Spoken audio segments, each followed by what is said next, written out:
Assalamualaikum warahmatullahi wabarakatuh. Perkenalkan, nama saya Degelas Rufatilah, nomor absen 5 dari kelas 1110.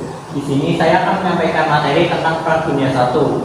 Seperti yang terlihat di video, saya sudah menulis beberapa konsep yang akan saya bahas di video kali ini. Di sini saya akan membahas tentang pemicu langsung terlebih dahulu. Jadi Perang Dunia I itu dipicu oleh kematian Franz Ferdinand.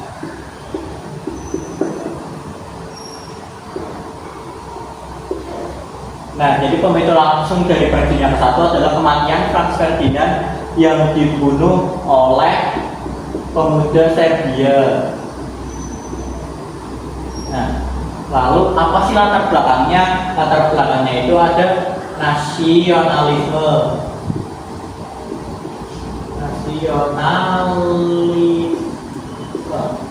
Nah, jadi pemuda Serbia ini memiliki rasa nasionalisme yang tinggi yang mengakibatkan dia itu rela membunuh Franz Ferdinand.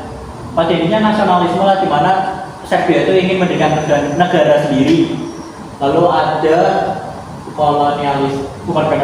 imperialisme.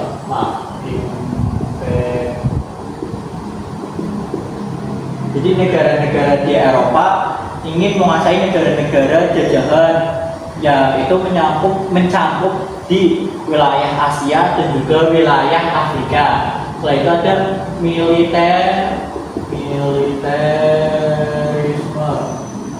di mana setiap negara-negara di Eropa itu ingin meningkatkan kekuatan militer mereka. Dan yang terakhir itu ada perjanjian antar negara.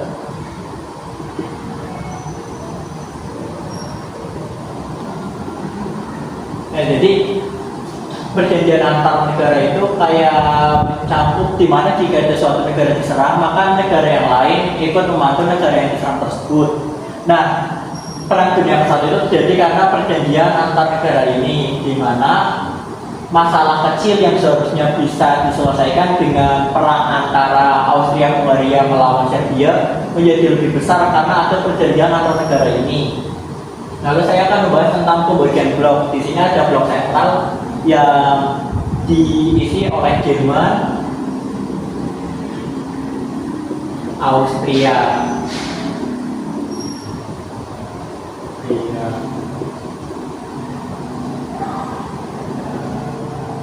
sama Kekaisaran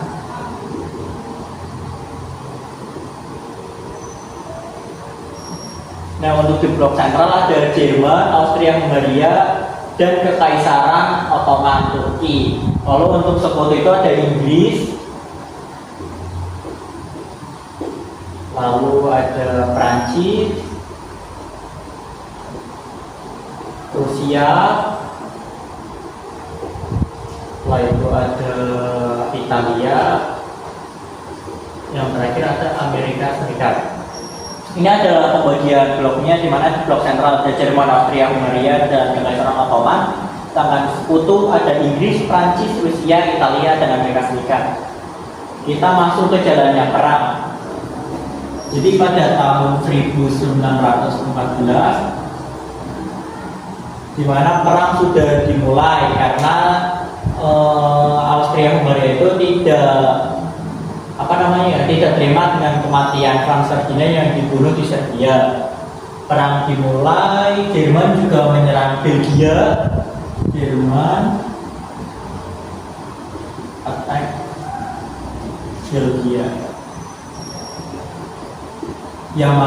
Yang mengakibatkan Inggris marah, lalu ikut perang dunia.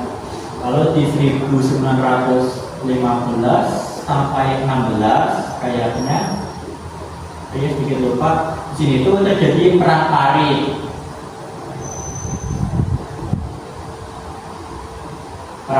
Dan di situ itu posisinya mereka itu kayak tidak ada yang menang, tidak ada yang kalah. Jadi mereka itu sama-sama kelelahan dan tidak bisa keluar dari daerah tersebut. Yang makanya mereka membangun Paris. Di 1917 Rusia keluar dari Perang Dunia I karena terjadi revolusi di dalam negeri.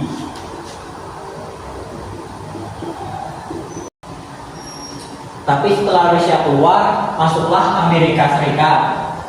Amerika Serikat ini masuk karena kapal yang berisi warga sipil ditenggelamkan oleh Jerman pada tahun 1915 yang mengakibatkan Amerika Serikat marah lalu menyatakan perang terhadap Jerman dan lebih tepatnya Amerika Serikat ikut perang dunia satu.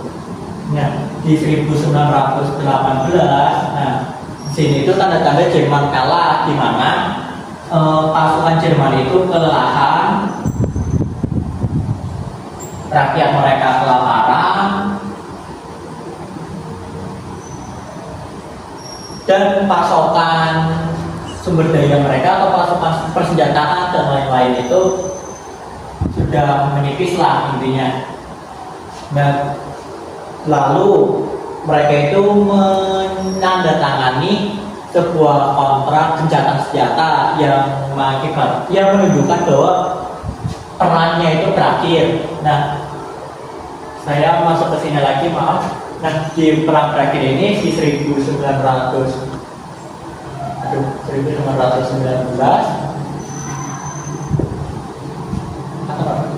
maaf, di 1919 ada yang mengajukan perjanjian Versailles atau memang diadakan perjanjian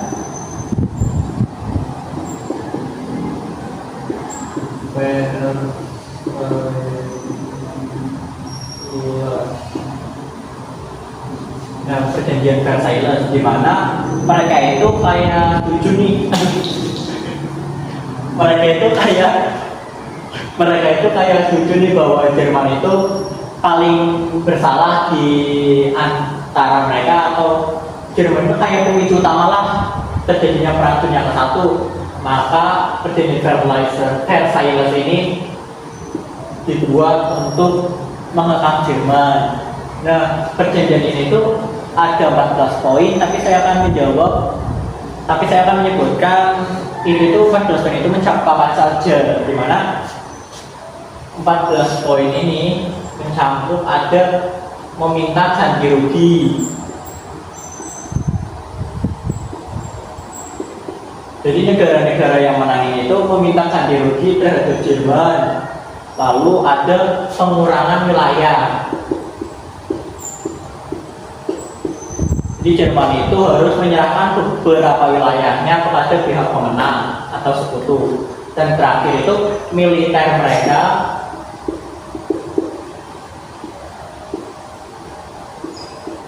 militer Jerman juga dikurangi.